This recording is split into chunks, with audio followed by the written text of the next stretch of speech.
আগামীকাল শনিবার তৃতীয়বারের মতো ঢাকায় শুরু হচ্ছে বে অব বেঙ্গল কনভারসেশন 2024 শীর্ষক আন্তর্জাতিক সম্মেলন। এর উদ্বোধন করবেন অন্তর্বর্তী সরকারের প্রধান উপদেষ্টা ডক্টর মোহাম্মদ ইউনূস।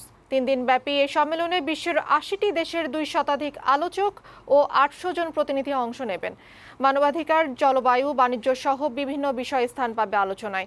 আন্তর্জাতিক এই সম্মেলন 16 নভেম্বর থেকে 18 নভেম্বর পর্যন্ত চলবে। সকালে রাজধানীর একটি হোটেলে সংবাদ সম্মেলনে এসব তথ্য জানান আয়োজক সংগঠন centre for governance studies CGS এর নির্বাহী পরিচালক জিল্লুর রহমান।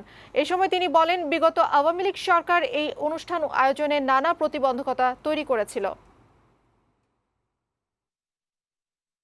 গত 2 বছরের তুলনায় এবারের প্রোগ্রামের ভলিউম সব দিক থেকে, কোয়ালিটি কোয়ান্টিটি সব দিক থেকে অনেক বেটার হচ্ছে আমি মনে করি। তো আমরা ধীরে ধীরে আসলে সেটা যে সরকারি ভবিষ্যতে আসুক, সেটা যে দলেরই হোক না কেন, আমরা চাইবো যে তারা যেন সবাই এই প্রোগ্রামটাকে এন্ডোর্স করেন।